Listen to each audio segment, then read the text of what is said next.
म्हणतात. नाही ठीक आहे ऐका ना. नमस्कार, आपलं नाव काय मॅडम? डॉक्टर स्नेहा ऐकंडे. फक्त वरती राहणार. एकंदर मॅडम नमस्कार, आपण पॅनल वरती का इथं? हो, पॅनलवर आहे. आपलं काम काय आहे? इमर्जन्सी सेक्शन इन्फॉर्म झालं तर आम्ही येतो, म्हणजे जेव्हा कधी सांगतील तेव्हा अवेलेबल होऊन जातो. म्हणजे अनलेस की आम्ही कुठल्या केसमध्ये असो तर येता येत नाही, अदरवाईज इमर्जन्सीला बऱ्यापैकी आम्ही असतो. बरं, आता किती वाजता आपल्याला डॉक्टरकडून कॉन्टॅक्ट करण्यात आला होता? हे साधारण 2:15-2:20 तर मला एक्झॅक्ट बघायला लागेल, माझा फोन घरी असतो कारण. आणि अॅनेस्थेटिस्ट जेव्हा येतील, साधारण अॅनेस्थेटिस्ट आणि आमचं पोचायची वेळ सेम असते. असं आहे, मॅडम पोचले की भूल एक चढायला 5 मिनिटं लागतात आणि आपण लगेच सेक्शन करतो. आता भुलीचा टाइम तुम्ही पाहाल आणि डिलिव्हरीचा टाइम पाहाल तर साधारण 2-3 मिनिटाचाच फक्त फरक, एवढं फास्ट तर ऍक्च्युली. आणि तेच बाळाने शी केली म्हणूनच इन्फॉर्म झालं होतं. तेच अॅनेस्थेटिस्ट येईपर्यंत आपल्याला थोडं थांबावं लागतं. जे आहे बोलतात ती कोण आहेत? आता तरी गोरडे मॅडम अवेलेबल होत्या, त्या आल्या. कधी आल्या? तुम्ही 2:15 इथं पोच झाला का? मग नाही 2:15 म्हणजे आल्याशिवाय कसं करणार ना.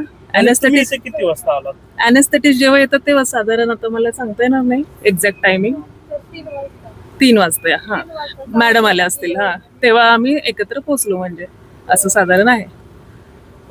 मग आता काय सिच्युएशन? बाळ तर मृत पावलेलं आहे, नक्की कारण काय असू? बाळाने शी केलेली होती, बऱ्यापैकी चिकट होती आणि आता ब्लड रिपोर्ट्स नुसार बाळामध्ये काउंट्स पण मदरचे वाढलेले आहेत, म्हणजे इन्फेक्शन दाखवतोय. तर साधारण बाळाला पण इन्फेक्शन असण्याची शक्यता आहे.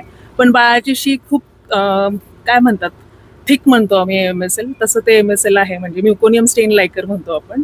तर एवढी कडक आणि दाट शी झाल्यामुळे श्वास नलिकेत गेल्यामुळे ते वाचलं नसणार आहे.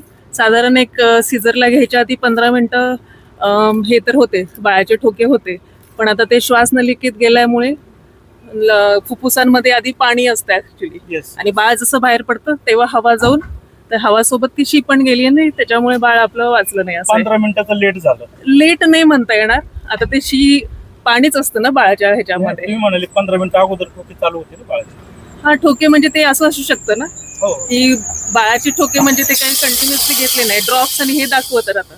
आता कुठून काय लॅग झाला, आम्हाला जसं इन्फॉर्म झालं तसं आम्ही हे केलं. आता बाकीचं मी स्वतः पेशंट कधी ऍडमिट झालंय काय मला माहित नाही. आम्हाला इमर्जन्सी इन्फॉर्म होतं, आम्ही इमर्जन्सी जेव्हा बोलवतील तेव्हा येतो. इमर्जन्सी असेल, अॅनेस्थेटिस्ट अवेलेबल असेल, लगेच येऊ शकतो. आम्ही येऊन तर काही करू शकत नाही, असं आहे. अॅनेस्थिस्ट जे बोलतज्ञ आहे ते लवकर यायला हवे होते असं वाटतं थोडं. हा, म्हणजे कधी पण चान्सेस चांगले असले असते, कधी पण. Okay, thank you. प्लीज एक शेवटचा आता तुम्ही 5 मिनिटं म्हणला होता. रिक्वेस्ट आहे, 5 मिनिटं नाही 3 मिनिटं झालेत. ठीक आहे ना. तर विषय असा आहे का त्यांचा असा आरोप आहे का जे काही मामा लोक आहेत किंवा काय ते त्या महिलेचं पोट वगैरे दाबत होते, ते कसं काय म्हणता येईल? मी ऍब्सोल्युटली, मला खरंच, मी आता तुम्ही नातेकर, मी ऍब्सोल्युटली कधी आलेले सिझरच्या वेळेस, मी आधीबद्दल कमेंट करू शकत. आमचं म्हणणं आहे की हे प्रॅक्टिस योग्य नाहीच आहे, पण मी ऍक्च्युली बघायला नव्हते तर मी त्याच्यावर कमेंट करू शकत नाही.